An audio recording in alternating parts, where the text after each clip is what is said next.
Hechos 19. Hechos capítulo 19. Hoy vamos a terminar.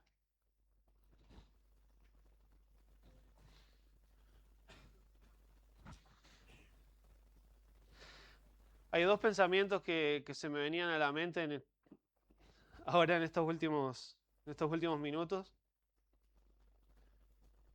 Eh, por un lado, el peso que recae sobre los hombros de quien está acá atrás. Después de haber escuchado a la iglesia cantar, habla Dios, quiero recibir tu palabra fiel, ¿no?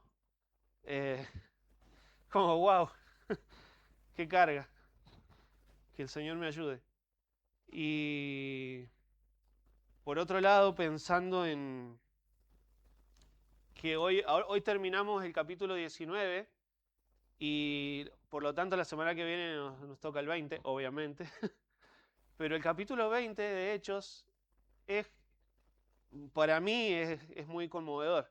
Entonces, es el discurso de despedida de Pablo, donde los anima a seguir fieles, donde donde advierte a la iglesia de la entrada de lobos rapaces, donde hay un tiempo ya donde Pablo sabe que también le queda poco tiempo de vida, el Señor le va revelando todo eso, así que el Señor nos extienda su gracia para sacarle el mayor provecho al capítulo 20. Pero bueno, hoy terminamos con el 19 y un poco el tema general es lo que venimos cantando. Primero, eh, el cambio que el Señor produjo cuando llegó a nuestra vida, como cantábamos, cuando Cristo vino a mi corazón, ¿no? Cuán glorioso es el cambio operado en mi ser, es el hombre que nos transformó, cantábamos después, ¿no? Eh, y bueno, y como decía Samuel, que ese cambio en nosotros pueda ayudarnos a impactar hacia afuera. Porque hoy lo que vamos a ver es que cuando Cristo impacta la cultura, cuando Cristo impacta la cultura. Estamos ya en la ciudad de Éfeso, en la tercera de esa serie de las tres grandes iglesias. Habíamos visto bueno, la semana pasada estuvo el pastor Hugo, hizo una exposición increíble de Hebreos 10, una re bendición escucharlo. Anteriormente habíamos visto que la ciudad de Éfeso, bueno, con mucho brillo cultural, económico, era una ciudad, perdón, muy llamativa, pero estaba sumergida en una oscuridad profunda, la verdad. Pero bueno, vimos que el Evangelio siempre vence a las tinieblas. ¿Se acuerdan? Esa fue la última. La luz del Evangelio vence a las tinieblas. Eso fue lo que vimos anteriormente. Hoy vamos a ver el cambio cultural que Cristo produce cuando llega a una vida. Hablábamos con algunos de los hermanos, no me acuerdo bien con quién, pero con 2 o 3 hermanos de la congregación, que cuando vas a otro lugar, si el Señor te da la posibilidad de visitar otra iglesia, sobre todo de otra parte del país, o aún si conoces creyentes de otras nacionalidades o visitas iglesias de otros lugares, te vas a dar cuenta que cada lugar tiene sus desafíos culturales, sobre los cuales el Señor tiene que producir una transformación, que quizá no van a ser los mismos. Habiendo pasado unos días en Santiago del Estero, identificaba algunas cosas que son muy propias de la cultura de allá y que creo que el Señor tiene que ir transformando, pero nosotros aquí luchamos con otras cosas que son propias de nuestra cultura aquí en Buenos Aires, y aún en México había sus cosas, ¿no? Y en cada lugar, si el Señor te da la oportunidad de conocer otros lugares, otras congregaciones, te vas a dar cuenta que las luchas son otras, ¿sí? Pablo enfrentó asuntos culturales en cada una de las... eh, en cada uno de los lugares en los que llegó a predicar el Evangelio.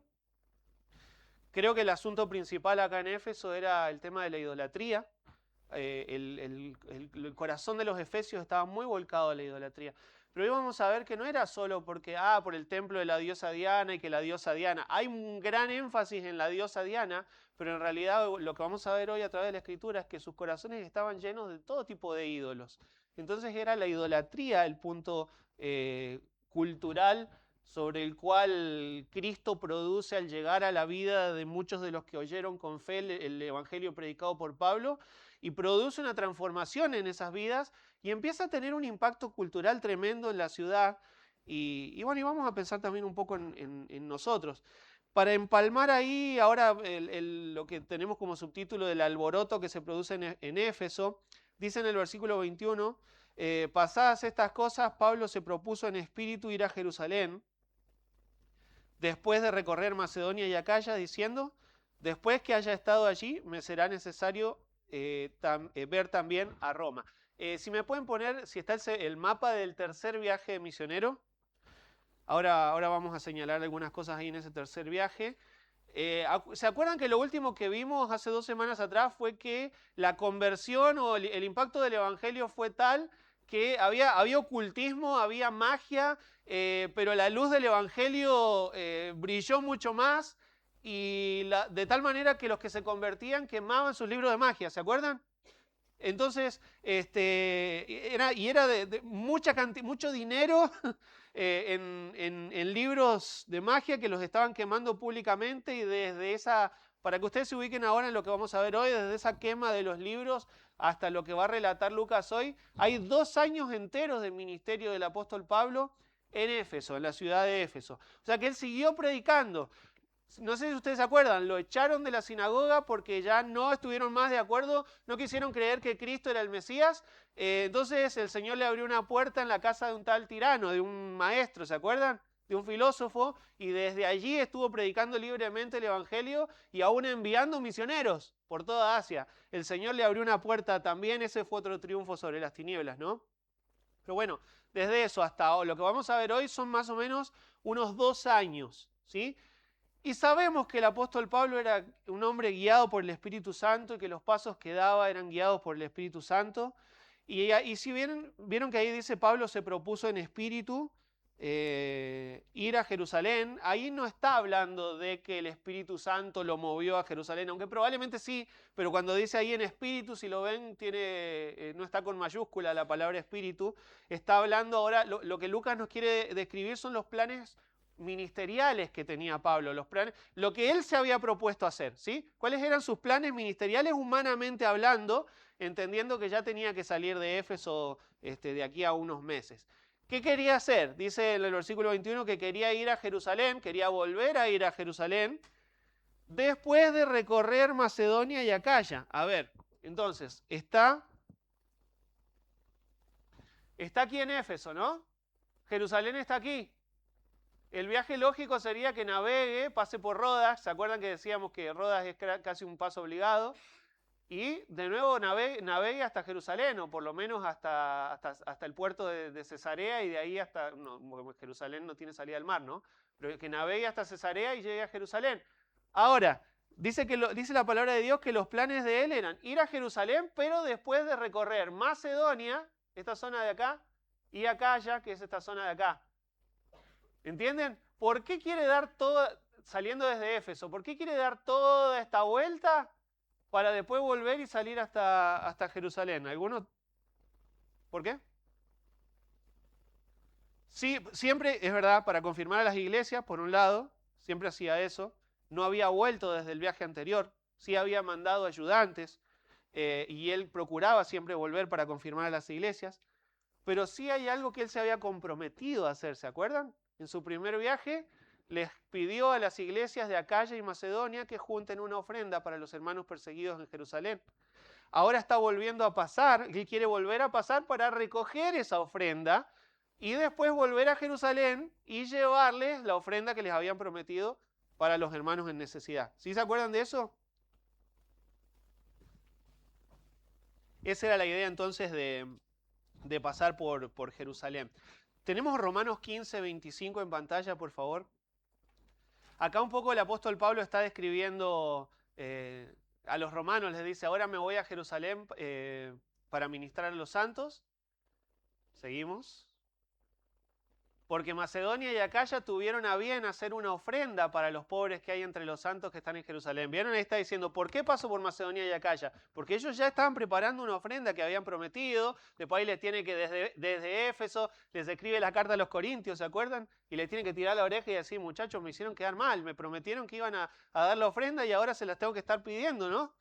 Porque no hicieron lo que habían comprometido a hacer. Bueno, pues les pareció bueno y son deudores a ellos, porque si los gentiles han sido hechos participantes de sus bienes espirituales, deben también ellos ministrarle de los materiales, ¿sí?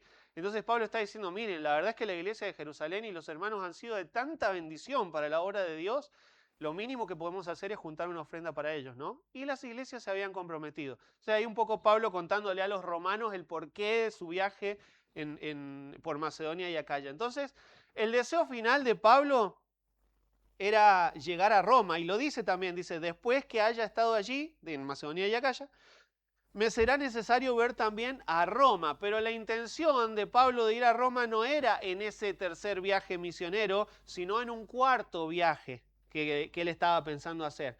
O sea, él quería llegar a la misma capital del imperio estratégicamente y convertirla en un centro misionero. Incluso él manifiesta, están los versículos 28 y 29 también, manifiesta un deseo desde Roma, establecer iglesia o base misionera en Roma y llegar hasta España.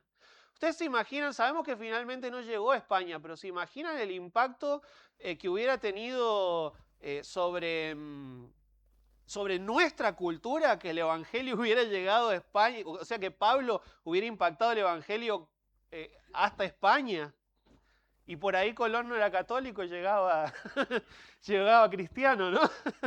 No sabemos, pero bueno, dice también contándole a los romanos, así que cuando haya concluido esto y les haya entregado este fruto, o sea, después de que vaya a Jerusalén, pasaré entre vosotros rumbo a España. ¿Vieron? Voy a Roma, después de Roma voy a España. ¿Está el 29? Y sé que cuando vaya a vosotros llegaré con abundancia de la bendición del Evangelio de Cristo. Entonces, esos son los planes humanos que Pablo tiene. Versículo 22. Y enviando a Macedonia a dos de los que le ayudaban, Timoteo y Erasto, él se quedó por algún tiempo en Asia. Entonces, se quedó un par de meses más en Éfeso, pero pidió que primero vayan Timoteo y Erasto como para ir ya preparando, vayan diciéndole a los hermanos que vengo a buscar la ofrenda que habían prometido para llevarle a los romanos, ¿no? Eso es lo que hicieron. Bueno, a Timoteo ya lo conocemos. Ahora aparece un nombre nuevo, un nuevo colaborador que probablemente se formó en ese tiempo de predicación y de capacitación en la casa de Tirano, ¿sí? Este hombre Erasto, no dice mucho la palabra de Dios sobre Erasto, pero bueno, llegó a ser también un colaborador, parte del equipo misionero de Pablo. ¿Por qué? Otra perlita para tener en cuenta. ¿Por qué Pablo decide quedarse en Asia un rato más? ¿Por qué decide quedarse en Éfeso y en la zona de Asia? Primero los manda a ellos y unos meses después viaja Pablo. ¿Por qué se queda unos meses más? Bueno, él desde Éfeso les había escrito la primera epístola a los Corintios. Se las había enviado por medio de Tito. Y estaba esperando que Tito volviera con las noticias de lo que estaba pasando en Corinto. Entonces, acuérdense que la carta fue dura, la que le escribió a los Corintios. Entonces, decidió quedarse unos meses esperando que vuelva Tito y a ver cómo los hermanos en Corinto recibieron la carta, ¿no? Y si produjo el arrepentimiento, la transformación esa que él estaba esperando que produjera en la iglesia, ¿no? Bueno, ahora sí, eso como puente, pero ahora sí nos metemos de lleno en lo que en ese tiempo pasaron cosas en Éfeso. ¿Qué pasó? Hubo por aquel tiempo un disturbio no pequeño acerca del camino, dice en el versículo 23. Y acuérdense que vieron que Lucas a veces utiliza esa palabra no pequeño, la había utilizado cuando discutieron Pablo y Bernabé, ¿se acuerdan? Tuvieron una discusión no pequeña, quiere decir que se agarraron. Y ahora está diciendo que hubo por aquel tiempo un disturbio no pequeño acerca del camino. Quiere decir que hubo un lío importante.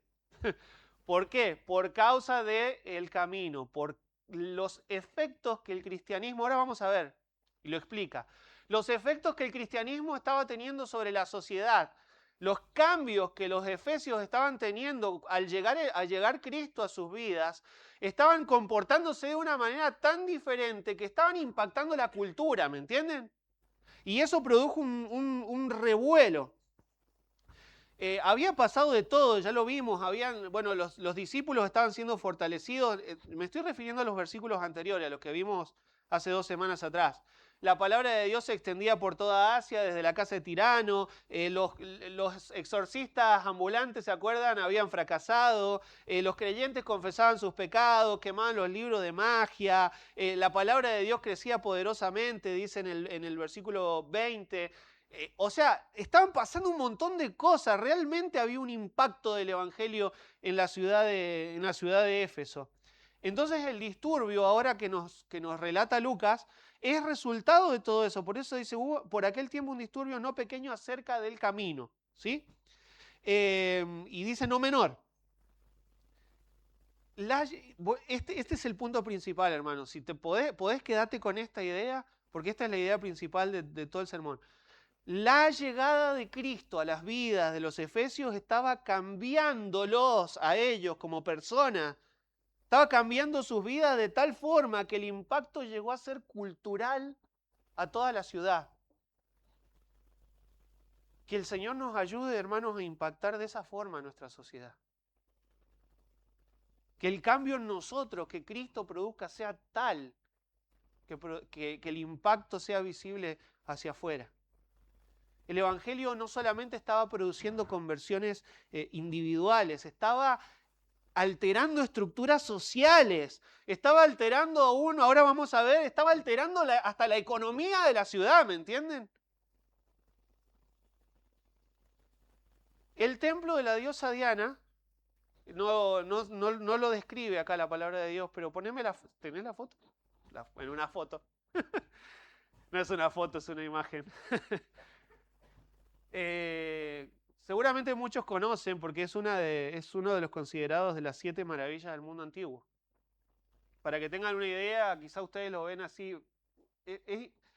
No sé si pueden ver acá el tamaño de las personas comparadas con la altura de las columnas. Me gusta cómo lo hice con IA, pero me gustan las proporciones que utilizó. Para que ustedes tengan una idea de por qué se considera una de las 7 maravillas del mundo antiguo, tenía el templo unas 100 columnas, cada columna tenía más de 20 metros de altura. Esas son las dimensiones que tenía ese templo, o sea, era tremendo, era una construcción increíble. Y era el centro de adoración a la diosa Diana o a la diosa... se me fue el nombre. Artemisa, ahí está, Artemisa. Artemisa y Diana son la misma, ¿sí? Pero era más que un centro religioso, porque atraía a peregrinos de todo el mundo. Entonces, cuando venían a Éfeso, se había generado como una especie de turismo religioso, ¿me entienden? Entonces, venían a adorar, pero eso también generaba movimiento económico, ventas, transacciones. Entonces, el templo tenía un impacto cultural dentro de la ciudad. Ahora, el cristianismo está atacando la idolatría y está produciendo un impacto también cultural contrario a lo que es la cultura de la ciudad. Entonces Demetrio menciona acá la palabra de Dios, ¿por qué un platero y a qué viene todo este disturbio no pequeño? 24, ¿por qué un platero llamado Demetrio que hacía de plata templecillos de Diana daba no poca ganancia a los artífices? Entonces, como típico de si has hecho turismo por algún lugar, siempre hay algún artesano que aprovecha y hace algún recuerdito, ¿viste? Para que vos te lleves. Bueno, no era tanto como un souvenir estos templecillos que hacía Demetrio, sino como para aquellos que venían a adorar aquí, porque venían de ciudades muy lejanas. Llevate tu templecillo de plata de la diosa Diana y adorala desde tu casa, ¿no? Era como un objeto, eran objetos sagrados esos templecillos, no solamente un souvenir, ¿me entienden? Eran objetos sagrados los templecillos. Hechos de plata, y obviamente era la fuente de ganancia de este Demetrio que se dedicaba a eso, ¿no? Vamos a decir que Demetrio comerciaba con este turismo religioso. Y no solamente él, había varias personas que hacían lo mismo. Y de nuevo, si vieron, Lucas usa de nuevo el recurso literario. Daba no poca ganancia, que el trabajo de la platería le daba no poca ganancia, y utiliza otra vez el no poca, ¿viste? O sea que la juntaba con pala. Entendemos que ese recurso literario es, mirá, realmente le iba bien con el negocio de los templecillos. Tanto a él como al resto de los plateros. Entonces, si ven, hermanos, que la idolatría había generado toda una industria económica en Éfeso e impactaba la cultura. Pero, ¿qué hace Lucas cuando escribe? Identifica, me gusta porque al menos en 2 versículos identifica el interés financiero que tenía Demetrio para que nosotros podamos entender cuáles son las verdaderas motivaciones del conflicto. Acá no era vamos a defender a la diosa Diana. Acá es vamos a defender mi bolsillo. ¿Entienden?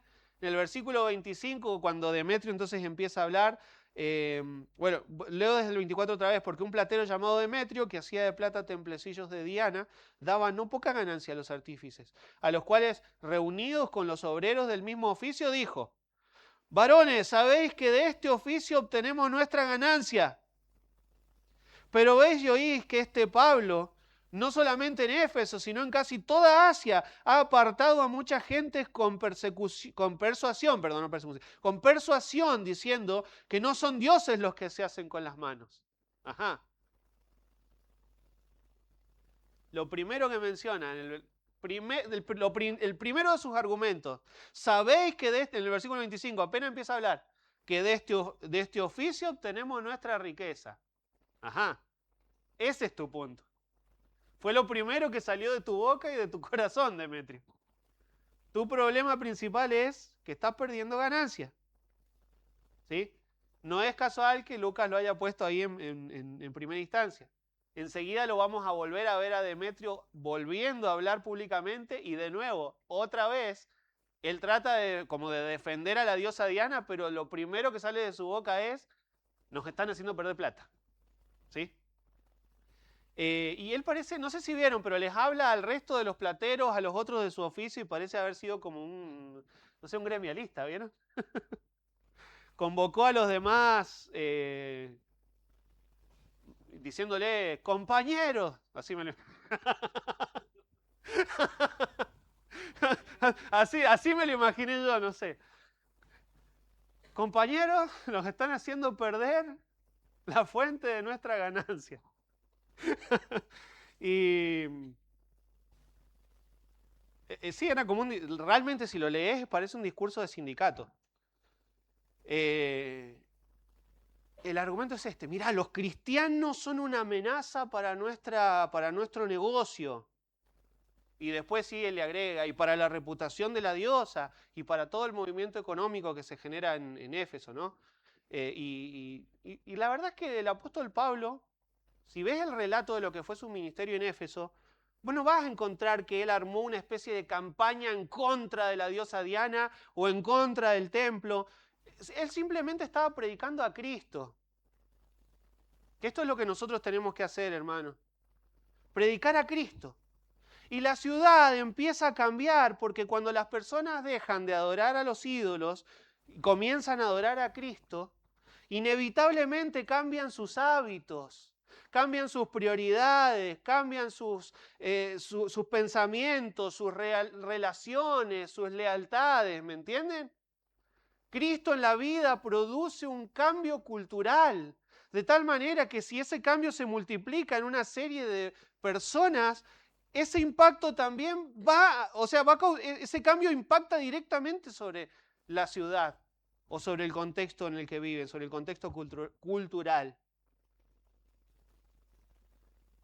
No lo dice como para echarle flores, pero en el versículo 26, no sé si vieron que Demetrio como involuntariamente reconoce: che, algo está pasando. Dice: este Pablo ha apartado a mucha gente. ¿Qué estaba haciendo Pablo? ¿Apartándolos de qué? Apartándolos de la idolatría. Predicando a Cristo como único Señor, entonces aquellos que ponían su fe en Cristo dejaban los ídolos. De eso los estaba apartando. Pablo con una predicación cristocéntrica estaba llamando a las personas a dejar a los ídolos y a adorar a Cristo, a someterse al reinado de alguien superior que es el Señor Jesucristo.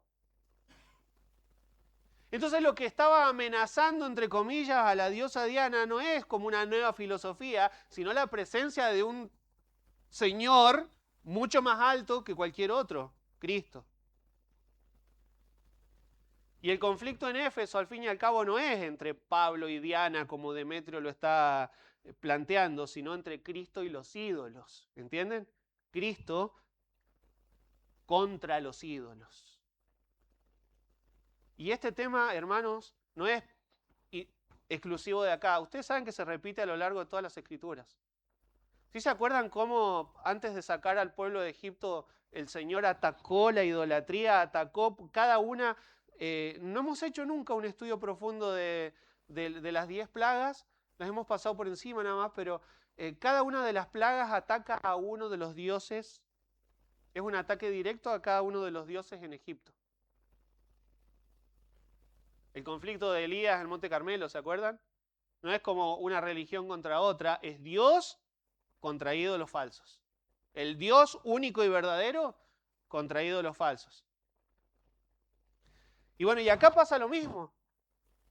No es Pablo contra Diana, no es los cristianos contra el templo, acá es Cristo, el único Señor, contra una diosa falsa. Y ahí es y ahí donde el Evangelio produce un conflicto. Y yo no sé si les pasa, hermanos, muchas veces percibimos que la cultura está cada vez más lejos de Dios, ¿no? Hablando de la cultura de un lugar. No sé si te pasa, pero percibimos que la cultura se aleja de Dios, ¿no? En la medida que avanza el progresismo. Y hoy en día la predicación del Evangelio sigue reclamando lo mismo que siempre reclamó. Es la gloria a Dios que los ídolos usurpan. Y toda cultura tiene sus ídolos. Y no estoy hablando de los santos que podés ir encontrando en cada lugar. Estoy hablando de ídolos del corazón. El Evangelio, Cristo predicado, reclama un señorío y una gloria que las personas le dan a sus ídolos y no le quieren rendir a Él. Y ahí se produce un conflicto. Y ahí viene el pataleo. Pues los vamos a ver pataleando a los efesios, enojados, como muchas veces nosotros también empezamos a quejarnos porque sabemos que hay ídolos en nuestro corazón que no queremos quitar.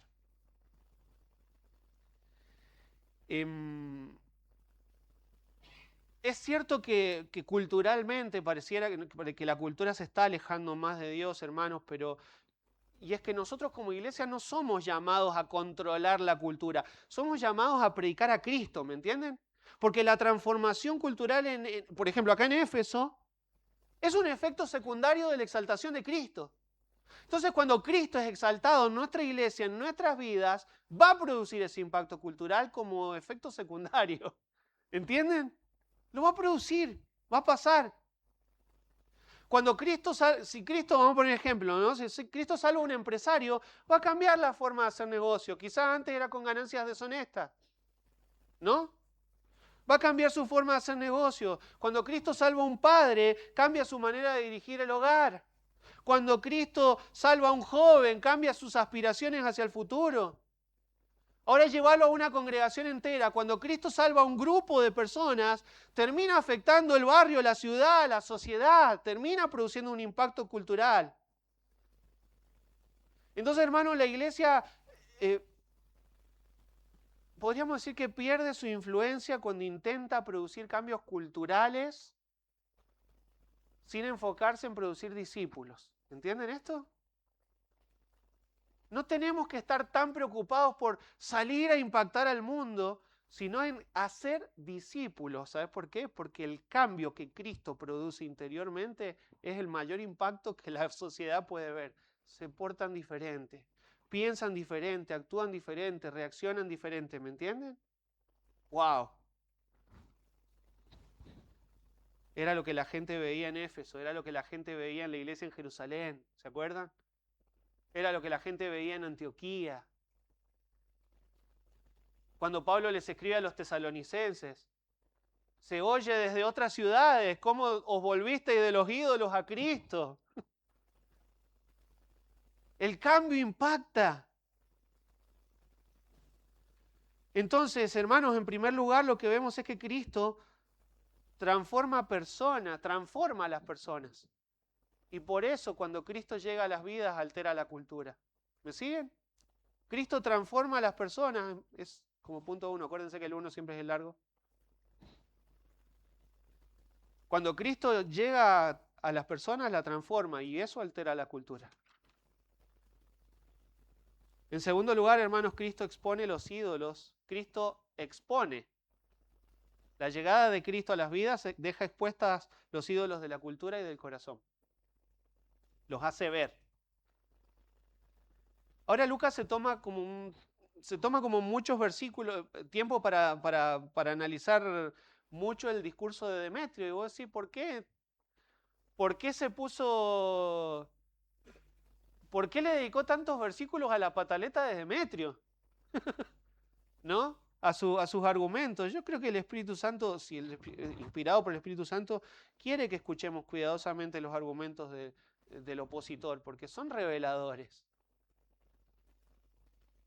Lo que salía de la boca de Demetrio manifestaba la condición del corazón. ¿Entienden? Dice en el 25, a los cuales reunidos con los obreros del mismo oficio, dijo, varones, sabéis que de este oficio obtenemos nuestra riqueza.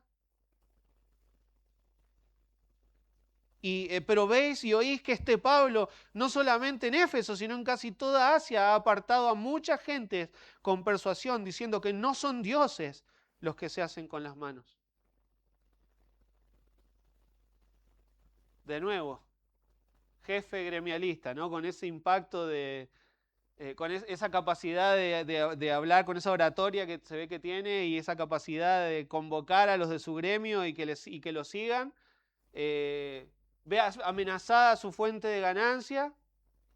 Y claro, si los efesios se convertían, quemaban los libros, ya no querían comprar más templecitos, predicaban a los demás, de tal manera que otros más iban diciendo, no, Dios, Diana no es nada, Cristo es el Señor.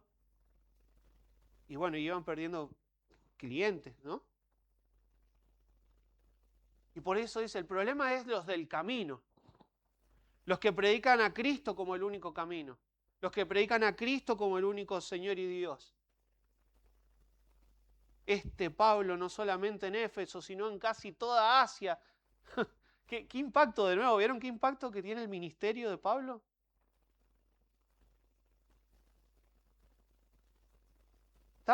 Cuando analizaba este texto, yo pensaba, ojalá la gente pudiera atacarnos de esa manera a nosotros, ¿no? Estos de la Iglesia Bautista que están corrompiendo toda la sociedad, o sea, a los ojos del mundo es corrupción, ¿no? Que lo están transformando todo, que le lavan la cabeza a la gente, que los hacen cambiar de pensamiento. Me entristece el poco impacto que muchas veces podemos llegar a tener. No quiero hablar del cristianismo en general, quiero hablar de nosotros. En otras iglesias estarán predicando sus pastores. Quiero hablar de nosotros, del impacto que podemos llegar a tener culturalmente hablando. No solamente en el versículo 27 dice hay peligro de que nuestro negocio venga a desacreditarse otra vez.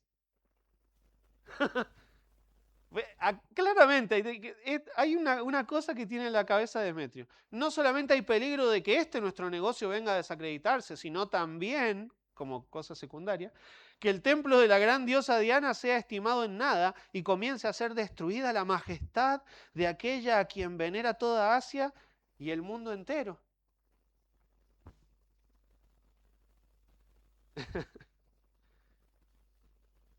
Es cierto que a Diana la adoraba Asia y aún más allá, ¿no? Todo Éfeso, toda Asia y de otros lugares del mundo venían a adorar a Diana, pero Demetrio estaba preocupado por su fuente de ingreso.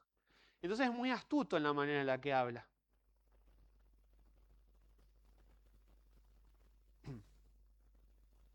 De nuevo, Pablo solamente estaba predicando a Cristo. Cristo estaba produciendo cambios en las personas. Y el impacto y el cambio en las personas estaba impactando la cultura. ¿Sabéis que de este oficio obtenemos la ganancia? Sí, es verdad. Toda Asia la adoraba, era un centro teológico, o sea, se estudiaba sobre la diosa, se estudiaba, había movimiento económico, había una identidad. Diana y el templo generaban en Éfeso identidad, ¿entienden? Identidad cultural. Identidad cultural. Y el Evangelio estaba reclamándole a los efesios esa lealtad al señorío de Cristo que durante siglos Éfeso le había entregado a Diana.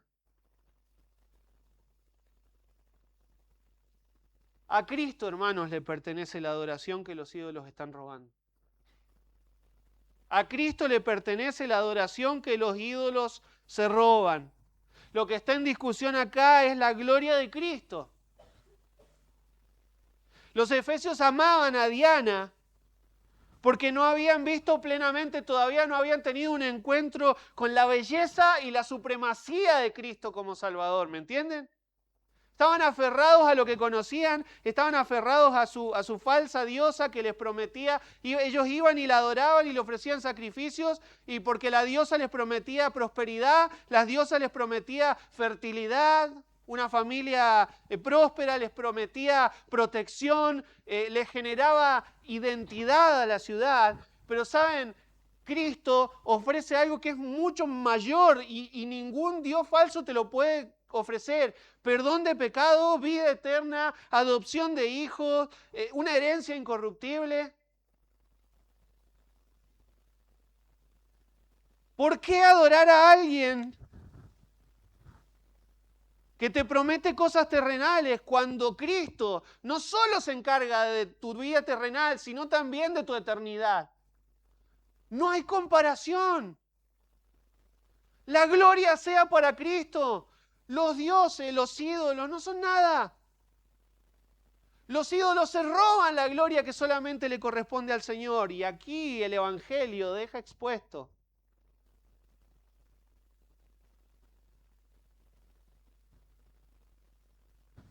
el corazón de los efesios.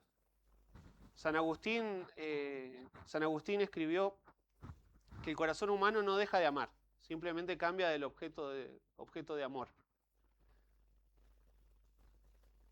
La razón por la que los efesios, hermanos, iban abandonando la idolatría cuando escuchaban el Evangelio era porque habían encontrado en Cristo un tesoro mayor. Ese era el impacto cultural. Todo lo demás es nada comparado con Cristo. El reino de los cielos es como un hombre que encontró un tesoro escondido en un campo y vendió todo lo que tenía y compró ese campo. También es como ese hombre que vendió todo lo que tenía para comprar una perla de gran precio que encontró. ¿Por qué? Porque encontró algo más valioso, más precioso. ¿Entienden? Y ahí Cristo empieza a producir un impacto profundo en la vida. Y si ustedes lo piensan ahora un poquito más detenidamente, acá el ídolo no era tanto Diana. Acá el ídolo era el dinero. ¿Entienden? El ídolo del corazón al que estaban eh, exaltando era el dinero. Porque de este oficio obtenemos nuestra riqueza, dice Demetrio, ¿no? Puede ser que la religión era un ídolo para ellos también, ojo con eso. La religión puede ser un ídolo también. Porque Demetrio dice, el templo de la gran diosa Diana va a ser estimado en nada. No nos toquen el templo, no nos toquen la adoración. La identidad cultural puede llegar a ser un ídolo.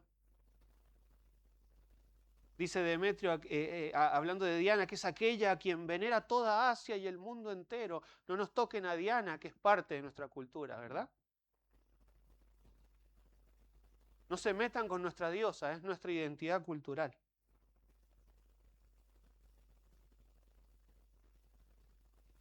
Eso me hizo acordar a, no sé si vieron, pero en estas últimas horas se viralizó un video donde iba un colectivo lleno de hinchas en México, la mayoría mexicanos, iba un argentino. ¿Por qué se metió ahí? Entonces se están preguntando, ¿no? No sé, quería aprovechar el... Bueno, iba con su camiseta argentina y todas las otras camisetas verdes. Y empezaron a cantar una canción de hinchada contra los argentinos. Y tiraron entre medio de la canción algo como en las Malvinas hablan en inglés, algo así. Y el argentino se puso re loco. Se levantó y él contrató un colectivo lleno de hinchas. Claro, como les permito todo menos eso. No me toquen las Malvinas. ¿Vieron? ¿Sí vieron cómo? ¿Por qué les pongo este ejemplo? Para que vean. Es una causa noble. Estoy hablando de una causa noble. Estoy hablando de cómo el impacto cultural, ¿me entienden? De cómo la sociedad se aferra a su cultura. Que en algunos casos son buenas causas, pero en otros casos son prácticas adquiridas. ¿Me entienden? Que son propias de cada lugar, pero que llegan a convertirse en un ídolo que atenta, que le quita el señorío a Cristo en tu vida. Que cuando vos tenés que elegir entre Cristo y esa cosa que siempre hiciste porque te la enseñaron, porque tu familia siempre se hizo así, porque en tu ciudad, en tu barrio siempre se hizo así, y Cristo te propone un cambio, una mejor manera de vivir, entonces te conflictúa la cabeza y no querés aflojar. ¿Por qué? Y porque es parte de mi cultura, estoy arraigado a eso. Pero es porque no has entendido que Cristo es mejor.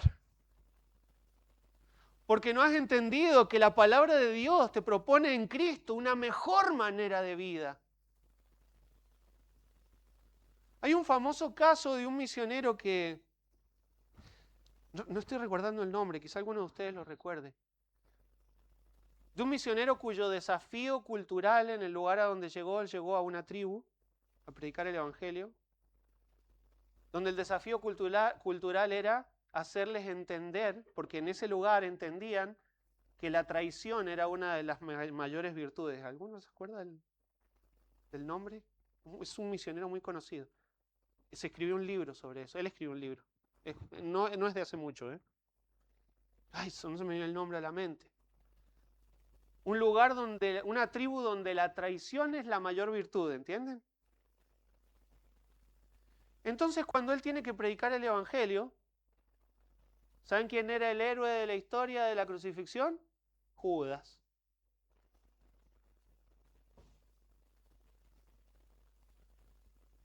Culturalmente ellos estaban chipeados así, ¿me entiendes?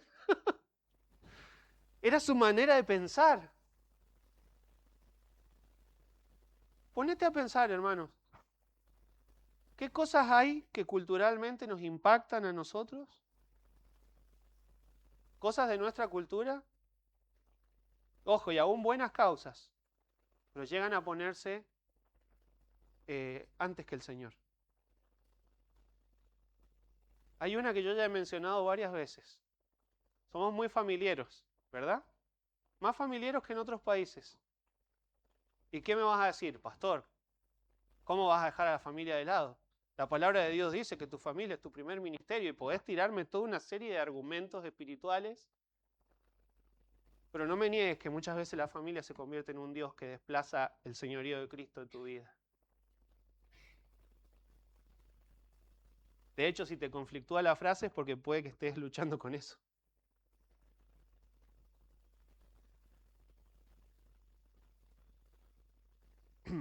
Sabes que no es que te estoy proponiendo, hermano, no te estoy proponiendo que deseches a tu familia o dejes de lado a tu familia. Yo lo que te estoy proponiendo es esto, que cuando el señorío de Cristo impacta tu vida, vos no dejás de lado a tu familia. Vos vas a acomodar tus dinámicas familiares de tal manera que Cristo y sus asuntos son lo primero, ¿me entendés? ¿Entendés la diferencia?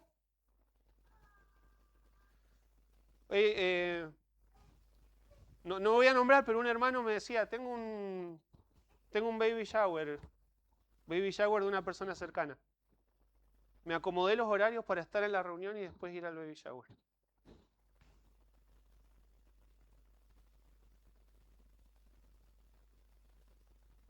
No creo que voy a llegar al final por razones de tiempo. Estoy viendo que el reloj avanza y estoy muy atrasado, pero aunque sea quiero dejarles la idea general. Los ídolos. Me tocaste mis ídolos. Demetrio junta a una turba enardecida. Dice en el 19:28, y cuando oyeron estas cosas, los plateros se llenaron de ira y gritaron diciendo, ¡grande es Diana de los Efesios! Y la ciudad se llenó de confusión, y a una se lanzaron al teatro, arrebatando a Gallo y Aristarco, macedonios compañeros de Pablo. Y queriendo Pablo salir al pueblo, los discípulos no le dejaron. También algunas de las autoridades de Asia, que eran sus amigos, le enviaron recados rogándole que no se presentase en el teatro. Y unos pues gritaban una cosa y otros otra, porque la concurrencia estaba confusa y los más no sabían por qué se habían reunido. Cualquier semejanza con la realidad es pura coincidencia. ¿Viste que va a una huelga y están todos ahí con las banderas? ¿Qué están aquí los periodistas? ¿Qué están reclamando? Milei, Cristina, quien sea, ¿no? ¿Pero qué? ¿Qué datos tenés? ¿Qué? No saben qué están reclamando. Bueno, algo así les llegó a pasar, ¿no? La cosa es que se llegó a hacer tal alboroto en toda la ciudad que salieron todos al teatro, en un lugar confluyeron todos en ese lugar de reunión pública, como un aplauso, como decir, no sé, a la Plaza de Mayo. Terminaron reunidos todos ahí, todos en ese lugar, grande Diana de los Efesios. ¿Y por qué la estamos acá defendiendo? No sé. No sé, pero estamos todos acá haciéndole el aguante a Diana, ¿no? Algo así.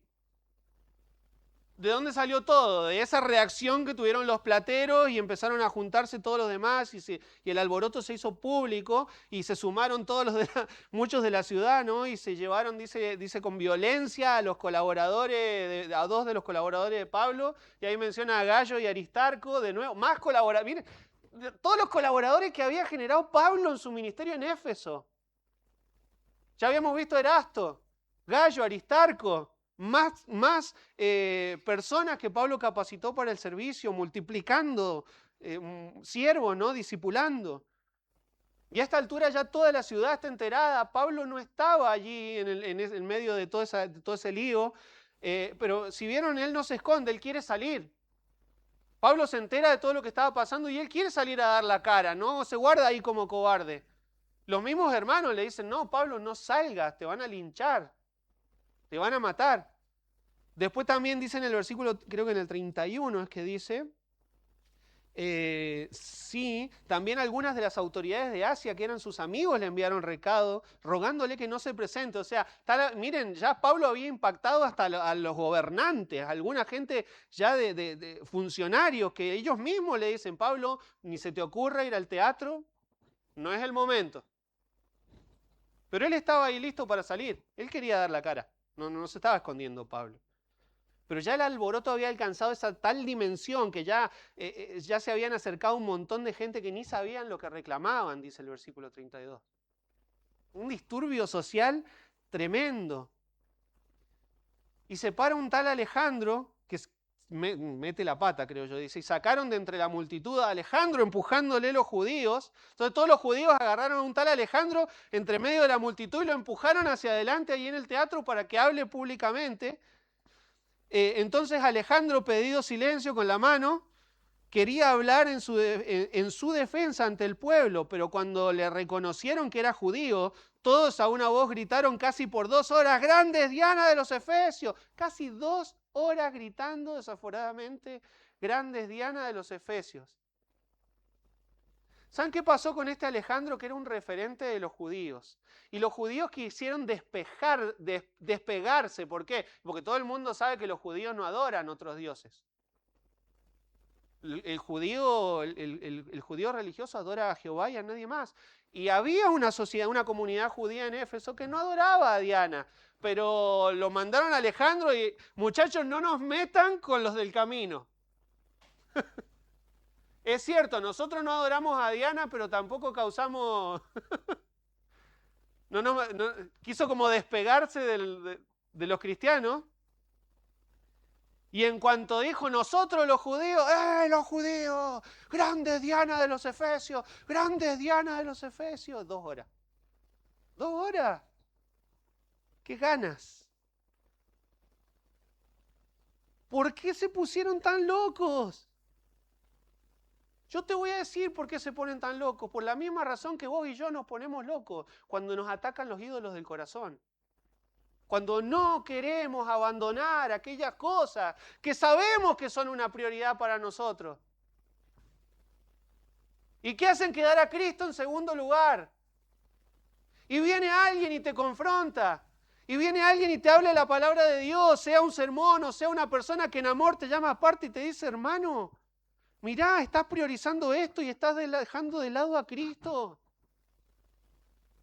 Y vos humildemente, sí, hermano, tenés razón. No, te pones re loco, ¿qué te metés en mi vida? Esta es una causa noble. ¿No es cierto? Y te pones como, grande es, y ponerle el nombre de tu ídolo. Y vas a hacer el berrinche más grande que los efesios. ¿Cuáles son los ídolos de tu corazón, hermano? ¿Sabes qué pasa? Que hasta que no dejemos los ídolos, no vamos a hacer un grupo que impacte la cultura. ¿Por qué? Porque son los mismos ídolos que la cultura tiene. ¿En qué nos diferencia? Ellos adoran a las mismas cosas. Ellos priorizan las mismas cosas. ¿Nosotros en qué somos diferentes, hermanos? Es hora de sacar los ídolos del corazón. Porque hasta que no lo hagamos, no vamos a impactar la cultura. Hasta que Cristo no sea tu mayor tesoro, tu mayor bien, tu prioridad en la vida. Y que construyas tu familia en torno a Cristo. No que dejes a tu familia de lado, que construyas tu familia en torno a Cristo, tu matrimonio en torno a Cristo, tu servicio en torno a Cristo. Cristo Señor sobre todo. Cristo Señor sobre mis propios deseos aún. Cristo Señor sobre lo que yo quiero, sobre mis planes. Cristo Señor sobre todo, porque yo mismo puedo ser mi propio Dios. Yo mismo, mi voluntad puede ser un ídolo. Cuando Cristo me muestra que Él quiere otra cosa para mí y no es lo que yo quiero, ahí yo me estoy poniendo por encima de Dios. Y llego a ser mi propio ídolo. Mi propia voluntad es mi ídolo. ¿Y sabes qué? ¿Sabes cómo se ve reflejado eso en la vida de un cristiano, hermano? Cristo está en segundo lugar. Siempre hay primero algo antes que Cristo. Siempre hay primero algo antes que el Señor. Siempre algo es más importante que Dios y sus asuntos para vos. Y si tenés que dejar esa cosa, pues la vas a dejar porque tu ídolo tiene la prioridad.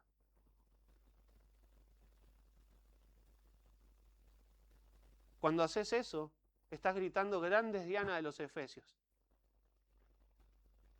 Y claro, y decimos, sí, qué loco, 2 horas gritando grande Diana de los Efesios. Sabés que muchos de nosotros llevamos años gritando grandes Diana de los Efesios. Porque no queremos abandonar nuestro ídolo, que se interpone con el señorío de Cristo. Cada uno sabe cuál es, porque no adoramos a los mismos ídolos. Pero es hora de quitar los ídolos, hermano. El primero de los mandamientos. ¿Saben? Estamos en la misma condición que el joven rico que se acercó a Cristo. Que, maestro, bueno, ¿qué haré para heredar la vida eterna? Ahí, bueno, tenés que hacer esto, respetás a tus padres. No, yo todas esas cosas las he guardado Desde la infancia, bueno, vendé todo lo que tenés y seguime. Y se fue triste porque tenía muchos bienes. ¿Sabes cuál era su ídolo?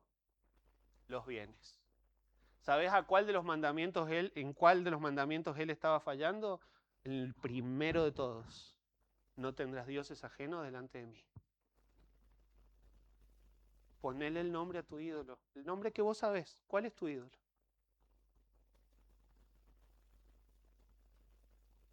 Lo defendemos con uñas y dientes. Leo, solo leo. Ay, no tengo más tiempo. Entonces el escribano cuando había apaciguado... vino el escribano, perdón. ¿Dónde está?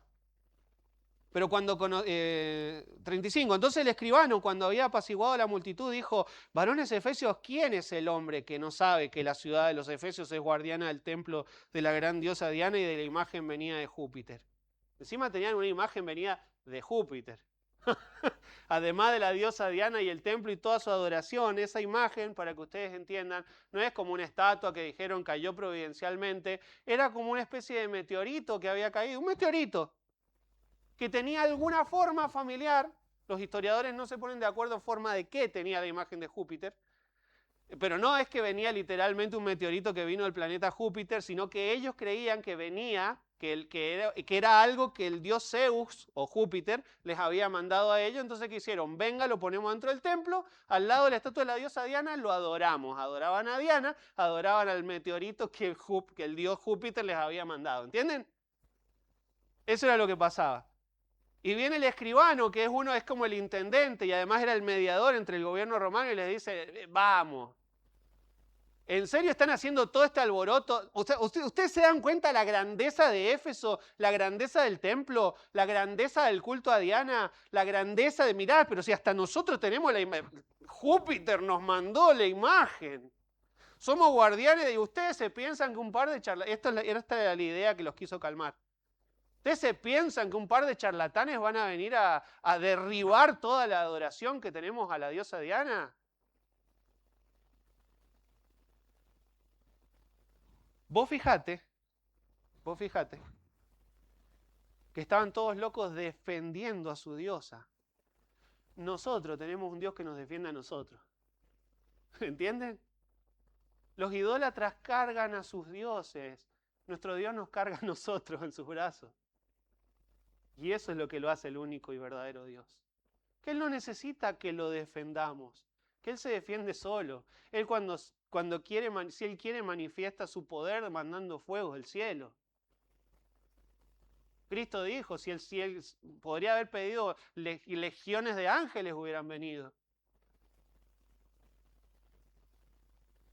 ¿A qué estás limitando el poder de tu Dios?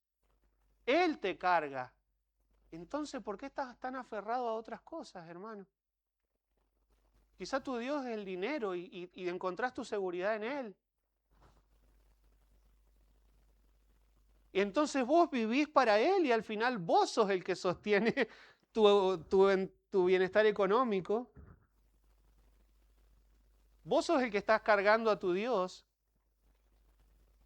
y no confiando en un Dios que te sostiene a vos. ¿Dónde estoy? Que si Demetrio y los artífices que están con él tienen pleito contra alguno, audiencias se conceden y procónsules hay. Acúsense los unos a los otros. Y si demandáis alguna otra cosa en legítima asamblea, se puede decidir. ¿Sí? A ver, hasta el escribano sabía que el problema de Demetrio no era la defensa de Diana, era la defensa de la plata, del dinero. ¿Sí? Miren muchachos, si Demetrio, dice el escribano, si Demetrio tiene algún problema serio, que vaya y los acúsense los unos a otros, si tienen una demanda, tienen dos métodos legítimos y ordenados, no vengan a causar disturbios. O van y hacen una denuncia, o se juntan, y si no son asuntos legales, se juntan en asamblea y deciden en asamblea, pero nada de andar haciendo disturbios. ¿Saben por qué? Versículo 40, porque peligro hay de que seamos acusados de sedición por esto de hoy. no habiendo ninguna causa por la cual podamos dar razón de este concurso. Y habiendo dicho esto, despidió a la asamblea. ¿Saben qué pasa? Que si ustedes no la cortan con el berrinche de nenes, van a escuchar en Roma y van a pensar que este disturbio es un levantamiento y nos van a caer con todo el peso del Imperio Romano y vamos a pagar graves consecuencias porque el gobierno romano castigaba duramente la sedición. Van a pensar que este es un levantamiento político y acá perdimos todo. Bajaron un cambio y se fueron. Listo, se terminó el asunto. Bueno, logramos llegar hasta el final. Pero qué ironía, hermanos. ¿Me ayudan con la música, por favor? Qué ironía la que Lucas quiere que veamos, ¿no? Que 2 horas gritando, grandes Diana de los Efesios. Y si Diana era tan grande, ¿por qué necesitaba que miles de personas la defiendan?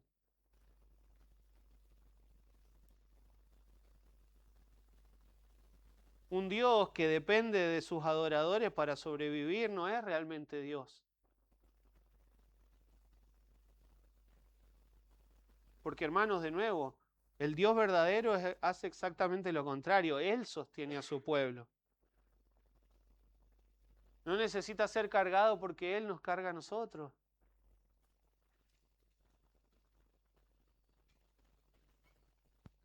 Entonces, si queremos producir el impacto cultural que yo quiero, hermanos, yo lo anhelo para mi vida personal y lo anhelo para la iglesia institucionalmente.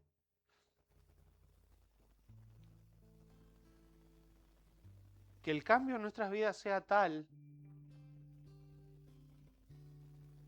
que desde afuera la gente tenga que decir, estos están dando vuelta a todo. Están poniendo el mundo patas para arriba. Les lavan la cabeza a la gente. Que digan cosas así, pero que las digan, hermano. Pero si seguimos adorando los mismos dioses que ellos adoran, no vamos a impactar nada. Vamos a ser uno más dentro de la sociedad.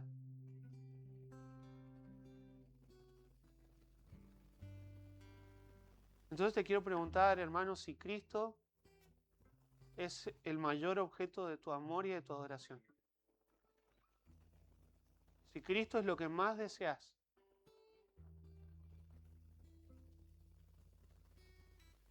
¿Cristo o los amigos? ¿Cristo o la familia? ¿Cristo o el dinero? ¿Cristo o los bienes? ¿Cristo o la fama? ¿Cristo o...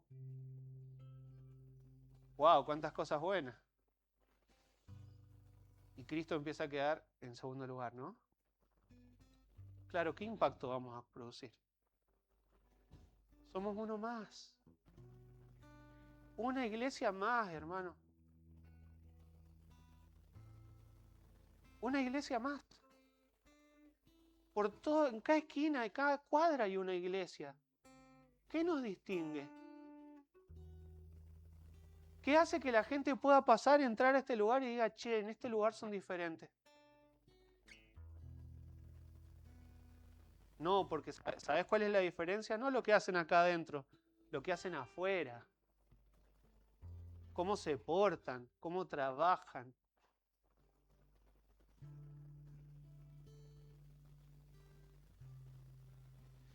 Obviamente, si no has puesto tu fe en Cristo, esto tenés que hacer. Confesar con tu boca que Jesús es el Señor. O sea, nunca pusiste tu fe en Cristo para salvación y hoy podés decir, yo quiero que Cristo sea mi principal bien, mi principal tesoro. No hay nada más valioso que Cristo, el Espíritu Santo te reveló eso. Por favor, habla conmigo, ¿sí? Después de la reunión, acércate, podemos conversar.